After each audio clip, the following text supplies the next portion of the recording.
దేశాన్ని మతపరంగా విభజించేందుకు BJP RSS కుట్ర. సిగ్గుండాలే ఇలకు, సిగ్గు శరం లేనటువంటి మాటలు మాట్లాడినటువంటి ఆ నేతలకు లేకపోతే దయచేసి ఆ వెలుగు దినపత్రిక ఉన్నటువంటి ఆ అన్నకు చెప్తా ఉన్నా, ఎడిటర్ అన్నకు, అన్న ఇది వాడతానా? ఒక పాయింట్ టు పాయింట్ మాట్లాడుకుందాం ప్రజలరా, పాయింట్ టు పాయింట్ మాట్లాడదాం, గట్టిగానే కొడతా ఈరోజు. ఒకసారి రాసుకుందాం. నేను అడుగుతానా, దానికి సమాధానం వెలుగు చెప్తుందా, ఈ కాంగ్రెస్ పార్టీ వాళ్ళు చెప్తారా? చెప్పండి. దేశాన్ని మతపరంగా విభజించేందుకు బీజేపీ ఆర్ఎస్ఎస్ కుట్ర. డన్. 1947 ఆగస్ట్ 14 ఎవరికి స్వాతంత్రం? 14 ఎవరికి స్వాతంత్రం?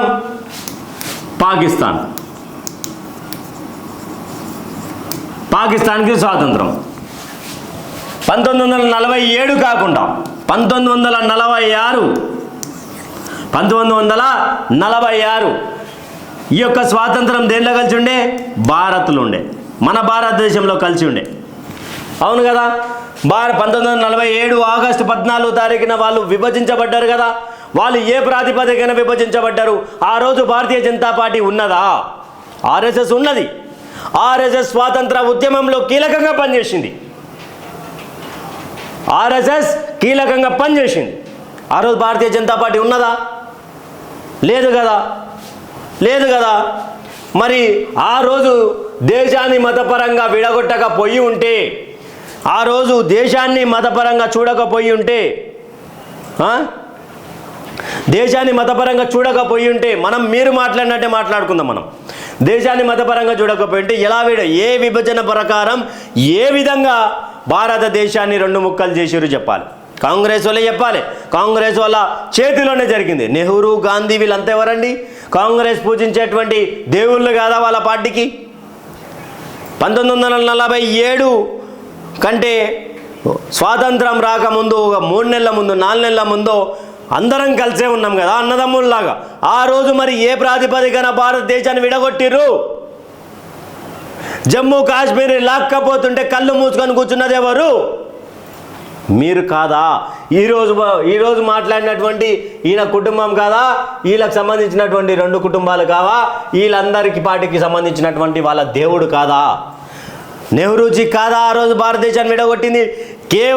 కేవలం నేను భారతదేశ ప్రధాని కావాలి అన్న స్వార్థంతో, ఎక్కడ జిన్నా ఉంటే నేను కానేమో, ఎక్కడ జిన్నా ఉంటే సర్దార్ వల్లభాయ్ పటేల్ అవుతాడేమో, అందరం కలిసి ఉంటే నేను ప్రధాని కాలేను అని చెప్పేసి ఆ రోజు భారతదేశాన్ని విభజించారు. ఆల్రెడీ ఎవరు? నెహ్రూకు సంబంధించినటువంటి కుటుంబ చరిత్ర ఆల్రెడీ చిత్రగుప్త విప్పింది. జిన్నా నెహ్రూకి ఏమవుతాడు, నెహ్రూకి ఇందిరాగాంధీ ఏమవుతుంది, ఇవన్నీ ఇప్పింది. ఆధారాలతోటే మాట్లాడింది. ఈరోజు మతపరంగా విభజించేందుకు నెహ్రూ, పటేల్ నాణ్యానికి 2 వైపులు, వారి మధ్య విభేదాలు లేవంటూ ప్రచారం. కొంతమంది వ్యక్తుల గుత్తాధిపత్యంలోకి దేశం. అవి కరిగే తాత వస్తా, నీ కాడికి జర్రా వస్తావు. మీకు ఏ విధంగా ఈరోజు గుర్తుకొచ్చిందా? సాయి సంసారి లచ్చి దొంగ అన్నట్టు మాట్లాడుకుంటా ఏదో ఒక రోజు అని పాట ఉంటుంది ఒకటి. దేశాన్ని ఆ రోజు ఏం చేశారు? ఆ రోజు దేశాన్ని ఎందుకు విడగొట్టారు? ఏ మత ప్రాతిపదికన మీరు విడగొట్టారు? మీ తాత ప్రధానమంత్రి, మీ ఇంట్లో ఇప్పటికీ మీదే, మీ చేతిలోనే భారత్ 2014 తర్వాత జాడించిర్రు. ఇది నిజమే కాదా కాంగ్రెసు? ఇది వార్త. మత ప్రాతిపదికన మీరు ఆ రోజు బీజేపీ ఏడున్నదండి? 17 సీట్లు. అరే నేను ఒకటి చెప్పు, 17 సీట్లు ఉన్నాయి, 17 మంది ఓటేసారు. నేను నువ్వు జై పోటీ చేసినావు. 15 వచ్చినోడు ప్రధానమంత్రి అవుతాడా? ఒక ఓటు రానోడు ప్రధానమంత్రి అవుతాడా? మరి నెహ్రూకి 1 ఓటు రాలే అని చెప్పి డైరెక్ట్ చెప్పారు కదా. ఏ విధంగా అయ్యిండు? అవి కూడా నోట్ అనో 0 అనో, అది నోట కాదు. ఒక ఆమె వేరే ఆమెకు పడ్డాయి, ఆయన కూడా వల్లే 15 ఈడబడ్డాయి, 2 ఆమెకు పడ్డాయి. నెహ్రూ గారికి పూల్వాల జాదాకు మొత్తానికి 0 వచ్చినోడు నేను ఎప్పుడు చూడలేదు. 0 వచ్చినోడు పెద్ద మనిషి అవుతాడు అనే రోజుల్లో 15 వచ్చినోడు హోంశాఖ మంత్రి అయ్యిండు, 0 వచ్చిన ఆయన ప్రధానమంత్రి అయ్యిండు. ఏ లెక్కల అంటే మీ ప్రతిపాదికన 0 వచ్చిన అంటే ఆ రోజు 0నే ఇంకా కొనసాగుతుందిరా నవీనీలకు. ఆ రోజు 0నే మళ్ళీ స్టార్ట్ అయింది మీకు వెనుక నుంచి. ఢిల్లీ 0, ఆంధ్రప్రదేశ్లో 0, కొన్ని రాష్ట్రాల్లో 0. అయినా మీరు ఎందుకు మరి ఆ రోజు 0 వస్తే ప్రధానమంత్రి అయినటువంటి వ్యక్తి ఈరోజు 0 వస్తే మీరు ఎందుకు ప్రధానమంత్రి కాలేకపోతున్నారు? దయచేసి వెలుగు కొన్ని రాకపోవడం మంచిది. ఇంకా బీజేపీ ఆర్ఎస్ఎస్ బీజేపీ ఎప్పుడు పుట్టిందండి పార్టీ? బీజేపీ పార్టీ ఎప్పుడు పుట్టింది? ఆర్ఎస్ఎస్ ఉంది, ఒప్పుకుంటాం. స్వాతంత్ర ఉద్యమం కోసం మా సంఘ్ పనిచేసింది, ఒప్పుకుంటాం. మీరు ఒప్పుకోకపోతే ఏంద్రా మేము ఒప్పుకుంటాం. కానీ ప్రజల దృష్టి మళ్లించేందుకు ఇవన్నీ చేస్తున్నారని ఫైర్. అహ్మదాబాద్ సిడబ్ల్యూసీ మీటింగ్ ప్రారంభం. కాంగ్రెస్ అగ్రనేతలు Sonia, Rahul, CM Revanth Reddy, deputy CM Bhatti PCC. ఈడ కేసీఆర్ ఉన్నాడు ఎగ్జాంపుల్. తెలంగాణ ఉద్యమంలో పనిచేసిండా, దొంగన లంగన పక్కన పెడదాం.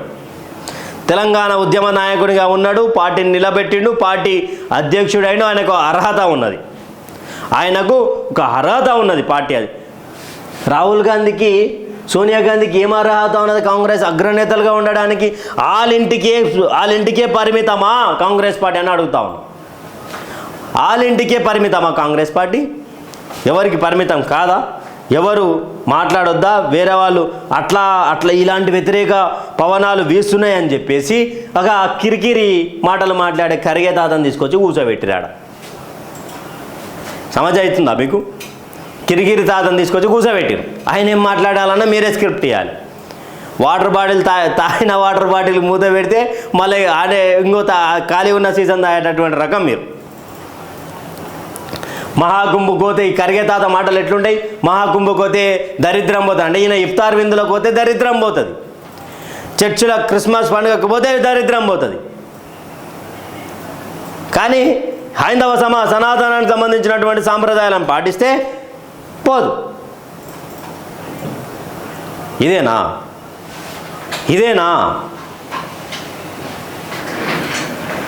మరొకసారి మతోన్మాదం పేరుతోటి కానీ మత ప్రాతిపదికన కానీ కాంగ్రెస్ పార్టీ చేసినటువంటి రాజకీయాలు అంతా ఇంత కాదు ప్రజలారా, గుర్తుపెట్టుకోరు.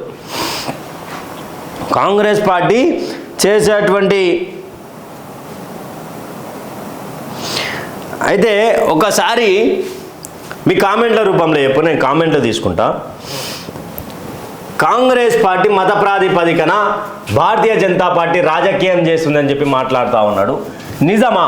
నిజానికి భారతీయ జనతా పార్టీ కేంద్రంలో భారతదేశంలో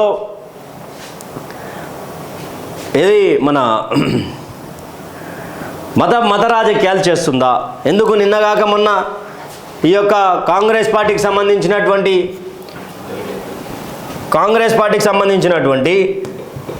కార్యకర్తలు కాకుండా అందరికీ కూడా భారతదేశంలో ఉన్నటువంటి ప్రతి ముస్లింకి కూడా వాళ్ళు ఇచ్చిరు కదా, వాళ్ళు ఇచ్చి రాలేదా?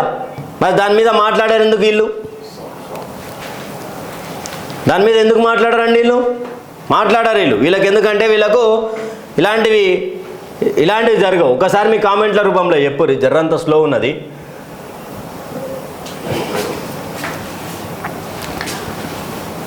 ఆ రోజు భారతదేశం ఏ ప్రాతిపాదికన విడిపోయిందో కూడా చెప్పాలి మీరు. వేడున్నది లైవ్ చాటా.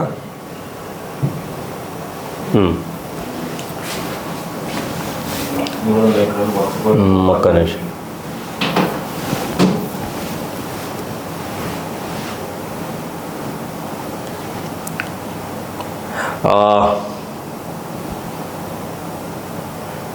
జై శ్రీరామ్ గిరీషన్న, జై శ్రీరామ్, జై శ్రీరామ్, జై శ్రీరామ్, జై భారత్. శుభోదయం చిత్రగుప్త ఛానల్ సిబ్బందికి అందరికి శుభోదయం అన్న. ఎక్కడ ఉన్నారు గిరీష్ అన్న? కొంచెం రెస్ట్ తీసుకుంటా ఉన్నారు, కొంచెం కొంచెము ఆయన వేరే పనిలో ఉన్నాడు. అన్న కొంచెం రెస్ట్ అవసరం ఉన్నది, అందుకే మేము వస్తా ఉన్నాం. హెచ్సి భూములపై అంత వేగం ప్రదర్శించిన రాష్ట్ర ప్రభుత్వం వక్ఫ్ కొరడా జులిపినా ఎందుకు జులిపిస్తారు? వాళ్ళు జులిపించరు. జులిపించకపోవడానికి కారణం ఏంటంటే వాళ్ళే వ్యతిరేకంగా ఓటేసారు. అన్న పేరు ఏం పేరు? జై బజరంగ్ బలి.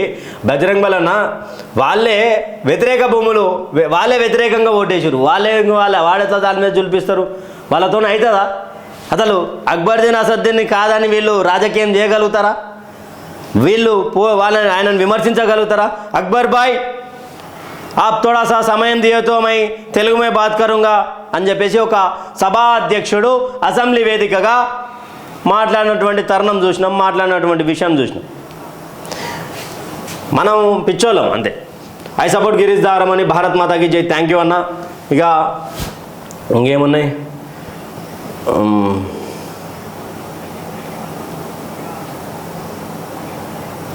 నవీన్ కోత అన్న రాసుకొచ్చిండు, Muslims got Pakistan enjoying joy ride in India, all profit and no loss అంటూ కూడా రాసుకుని వచ్చింది. ఎస్ వాళ్ళ ప్రాతిపదికన వాళ్లకు ఇచ్చిరు కదా. ఇచ్చిన తర్వాత కూడా ఎందుకని మరో భారతదేశంలో ఆ రోజు ఏ ప్రాతిపదికన విడగొట్టిరో క్లారిటీ లేదు. ఎందుకు కొంతమందిని అక్కడ పంపించి అక్కడ ఉన్నటువంటి హిందువులను భారతదేశానికి వస్తుంటే ఊచకోత కూర్చిరో క్లారిటీ లేదు. గాడ్సే ఆయన ఆయన వాంగ్మూలంలో ఏం చెప్పాడు? గాంధీని ఎందుకు చంపినామంటే ఆయన వాంగ్మూలం నేను చెప్పిన చదువురు సన్నాసుల కొంతమందికి చెప్తా ఉన్నాను. దే హ్యావ్ క్లియర్ ప్లాన్, లడ్కే లియే పాకిస్తాన్, హస్కే లేంగే హిందుస్థాన్. గిరీష్ అన్న ఎప్పుడు చెప్తాడు, నవ్వుకుంటూ భారతదేశాన్ని ఛాతి చీల్చి మనదిగా చేసుకుందాం అనే ప్లాన్లో కొంతమంది ఉన్నారు అనేది నిజం.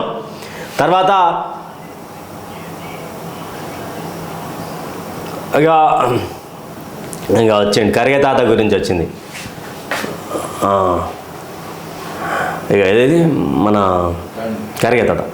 ఖర్గే 300 ఎకరాలు వక్ఫ్ పేరుతో 99 సంవత్సరాలు లీజ్ పేరు పెట్టి బ్లేజ్ పేరుతో కబ్జా పెట్టిండు. పెడతాడన్న ఖర్గే కిరికిరి తాత, మామూలు ఆటగాడు కాదు ఈయన. కర్ణాటకలకు పోతే ఈయన గురించి మొత్తం బయటపడుతుంది భాగవతాలు.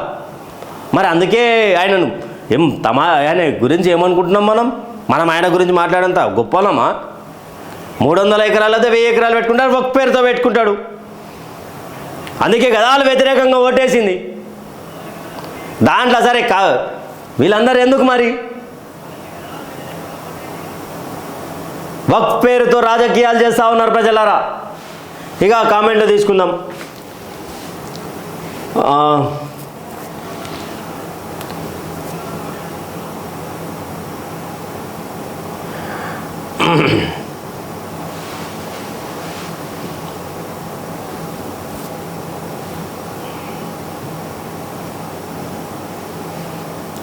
శశిరామ్స్ వరల్డ్ ఉదయ్, నేను విజేందర్ ఇవాళ వాడతలేమో కానీ నీ పాట సూపర్. థ్యాంక్ యూ అన్న.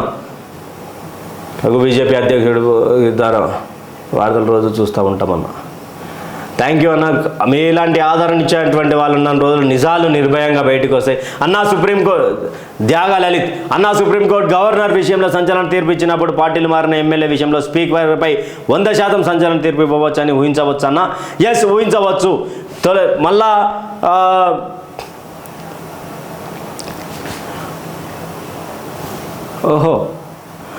ఈ విషయంలో ఊహించవచ్చు అన్న.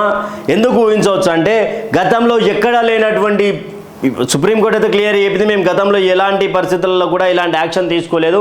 ఇలాంటి యాక్షన్ తీసుకోవాలి అంటే కొన్ని సమయం పడుతుంది అని అనుకున్నారు. ఎస్, స్పీకర్ మీద అనర్హత వేటు పడాలి. ఎందుకంటే స్పీకర్ అంటే ఒక పెద్ద మనిషి, సభాధ్యక్షునికే పెద్ద మనిషి.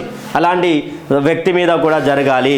అయితే తర్వాత మహేష్ బాబు మల్లెపాటి, మనతొలి వెలుగు రఘు బీజేపీ అధ్యక్షుడు ఎవరని పోలు పెట్టిండు. అందులో గిరీష్ దారమణికి కూడా ఓట్లు వచ్చాయి. అది మీరిచ్చినటువంటి ఆదరణ, మీరు మా మీద చూపించినటువంటి ప్రేమ.